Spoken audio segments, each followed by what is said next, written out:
نورت. دخلت الفيديو ده عايز اقولك ان اللي جايين دول اهم 7 دقايق في حياتك. لو انت بتعاني من مشكلة الكرش، لو انت عندك كرش وارداف ودورت على فيديوهات كتير وما لقيتش حلول، في الفيديو ده كل اللي انا طالبه منك ركز معايا كويس قوي قوي قوي في ال7 دقايق دول، عشان دول اهم 7 دقايق في حياتك لو انت عايز تتخلص من موضوع الكرش تماما، بدون وصفات، بدون خزعبلات، ولا حد يقولك لف نايلون او ستريتش رول على معدتك وادهن الدهان ده لا لا لا، مفيش الكلام ده خالص. بطريقه صحيه علميه مثبته مجربه، في اقل وقت هتنهي على الكرش والارداف والجناب بغير رجيم ومن غير اي مجهود، ولكن باراده والتزام. في اراده وفي التزام هتحقق اللي انا هقولك عليه. كل اللي انا عايزه منك ورقه وقلم وركز معايا في اللي هقوله ده. اول اعرفكم بنفسي، كابتن عمرو خالد، خبير تغذيه، اخصائي سمنه ونحافه، علاج سمنه ونحافه. لو انت دي اهتماماتك، عايز توصل وزن مثالي، مؤشر كتله الجسم مثاليه، توصل لعضلات، سبسكرايب، فعل الجرس عشان يوصلك اشعار بكل حلقه بننزلها جديد. ولو حسيت انك استفدت مني في الفيديو ده، انزل اعمل لايك واكتب لي اهم حاجه كومنت تحت، قول لي ايه اكبر المشاكل اللي بتواجهك في اي رجيم انت عملته، وايه الحته او المنطقه اللي في جسمك اللي فشلت انك تخسسها وتعبت فيها جدا. نبتدي بقى حلقتنا. ركز معايا ورقة وقلم وركز معايا في الأوراق ده كويس. أول حاجة لازم نعرفها، الكرش ليه بيطلع؟ الكرش بيطلع نتيجة تراكم دهون على عضلات البطن. كلنا، كل البشر موجودة عندها عضلات بطن. من كتر الأكل وتراكم الدهون، الدهون دي بتبدأ تتراكم على عضلات البطن، تبدأ تكون شكل الكرش. هو ده الكرش. طب ليه الكرش بيطلع؟ لو عرفنا إجابة السؤال ده هنعرف الحل بشكل نهائي، ومش هنخش ندور في فيديوهات تاني، مش هنخش نتعب نفسنا تاني. الكرش بيطلع عشان خاطر 3 أسباب. أول حاجة لخبطة الأنسولين في جسمك. الأنسولين ده هرمون بيفرزه البنكرياس. تاني حاجة كبر حجم معدتك. معدتك من جوه بتكبر، ولما بتكبر ده بيساعد على ظهور الكرش. تالت حاجة قلة مستوى الحرق في جسمك. لو ال3 دول توفروا عندك فمبروك، انت بقى عندك كرش. طيب، يبقى معنى كده ان اجابة السؤال ده لو عملنا عكس الكلام ده الكرش هيروح. طب نعمله ازاي؟ اقول لك نعمله ازاي. ركز معايا كويس قوي. اول حاجة علشان نحافظ على هرمون الانسولين ما يعلاش، عشان الانسولين هو لما بيكتر في جسمك هو المسؤول عن تكوين الدهون في المنطقة الوسط والسفلية من الجسم. يبقى اول حاجة عايزين نعملها نحافظ على الانسولين يفضل واطي ما يعلاش. الانسولين بيعلى بايه؟ بيعلى بالاكل. كل ما هديله سكريات نشويات كتير الانسولين هيعلى في جسمنا قوي. طيب، يبقى نستبدل الكربوهيدرات بتاعتنا اللي بنستمد منها بالطاقة لجسمنا، زي الرز، المكرونة، العيش، السكر، المعجنات، كل الكربوهيدرات، السكريات المصنعة، كل الكلام ده هنستبدله بنوع كرب تاني خالص، مفيد يمدك بالطاقة وما يتخنكش وما يعليش الأنسولين، اللي هي الخضروات.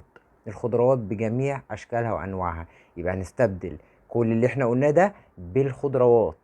مصدر الكربوهيدرات اللي هيخش جسمنا خضار بس، مش هناكل رز، مش هناكل مكرونه، مش هناكل عيش. طب هو هينفع عيش كده؟ هينفع تعيش كده، لان الخضروات فيها نسبه كويسه جدا من الكربوهيدرات اللي جسمك محتاجها. يبقى دي اول نقطه. طيب، قبل ما نقفل اول نقطه، ناكل قد ايه؟ تاكل زي ما انت عايز، كل طبقين او 3 او 4 سلطه. دي اول نقطه. ممكن الخضار تعمله سوتيه، ندعي زيت صغيرة قوي قوي وتعمل خضار. ممكن تعمله في الفرن. خضار ده اللي هو كوسة وجزر وبسلة، وبالنسبة للسلطة خيار وجزر، والورقيات اللي هو الجرجير، البقدونس، كل ده كتر منه، كل منه زي ما انت عايز. تمام. النقطة التانية عندنا اللي هي كبر حجم المعدة. انت لما تاكل خضار كتير حجم معدتك هيتقلص، لان بيساعدك على الشبع، فمش هتاكل كتير، فحجم المعدة من جوه هيتقلص. هيتقلص بايه كمان؟ هيتقلص بتنظيم وجباتك. يعني ايه تنظيم وجباتك؟ يعني انت هتاكل وجبتين في اليوم. هاكل وجبتين في اليوم. لو انت من الناس اللي نشاطها البدني عالي قوي وبتبذل مجهود عالي قوي في اليوم، ممكن تخليهم 3 وجبات. اهم حاجه عايزك تعملها انك تصوم. يعني ايه اصوم؟ يعني اما تصوم الصوم الاسلامي اللي هو من الفجر لحد المغرب، يا اما الموضوع لو هيبقى تقيل عليك هتصوم من 12 ل 16 ساعه، اللي هو نظام الصيام المتقطع. لازم تصوم. ده بيرفع هرمون النمو اللي هو الجروث هرمون في جسمك، وده بيساعد جدا على معدل الحرق انه يفضل عالي في جسمك والحفاظ على الكتله العضليه. ودي النقطه اللي بعد كده. يبقى اهم حاجه عندنا نصوم، يا اما صيام متقطع 12 ساعه او 16 ساعه. الصيام مسموح بيه بميه ومشروبات اللي بتساعد على حرق الدهون زي الجنزبيل زي القرفه زي الشاي الاخضر بدون سكر خالص، ممنوع فيه الاكل تماما، والميه طبعا. يبقى كده خلصنا النقطه التانية. النقطه التالتة هي الحفاظ على الكتله العضليه. الحفاظ على الكتله العضليه، كل ما زادت نسبه الكتله العضليه في جسمك، كل ما زادت الكتله العضليه في جسمك قلت الدهون. بينهم نتيجه عكسيه مش طرديه. يعني ايه؟ يعني كل ما نسبه العضلات زادت في جسمك نسبه الدهون هتقل، كل ما نسبه العضلات في جسمك نسبه الحرق هيزيد. ليه هيزيد؟ لان العضلات بتستخدم سعرات حراريه اكتر من الدهون بكتير. طب العضلات بتزيد بايه؟ بالاحماض الامينيه. الاحماض الامينيه موجوده فين؟ في البروتين. يبقى لازم ناكل بروتين كتير. كتير قد ايه؟ لكل كيلو جرام من وزنك من 1 جرام ل1 إلا ربع جرام بروتين. يعني على سبيل المثال لو انت وزنك 100 كيلو مثلا، يبقى انت محتاج 100 جرام بروتين. انا ما بفضلش 1 إلا ربع دي، بفضل 1 جرام بروتين. لو انت 70 كيلو محتاج 70 جرام بروتين، مش 70 جرام وزن، 70 جرام قيمة غذائية. يعني البيضة مثلا فيها 4 جرام او 5 جرام بروتين.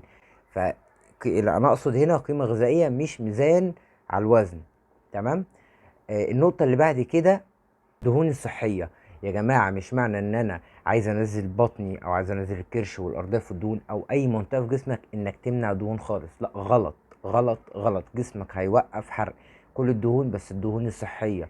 الدهون الصحية وتاكلها بنسب معقولة. طب الدهون الصحية دي موجودة فين؟ هتقولي في المكسرات. المكسرات طبعا بقت اوفر برايس، بقت غالية جدا. مش اي حد بيعرف يشتريها. ممكن تاكل سوداني، ممكن تاكل 5 حبات او 6 حبات سوداني. وفي فكرة احسن من السوداني بكتير. في طبق السلطة اللي انت بتاكله بالذات بتاع الفطار، حط معلقة زيت زيتون. زيت الزيتون من احسن المصادر للدهون الصحية على الاطلاق. زيت زيتون بكر ممتاز. فممكن معلقة، وهتجيب ازازة ممكن حجمها مبقاش كبير قوي عشان متبقاش غالية وهتقعد معاك كتير، لانك كل يوم هتستخدم منها معلقة او معلقتين بالكتير. فنهتم بالدهون الصحية. موجودة في البيض كمان، يعني ممكن تضرب عصفورين بحجر.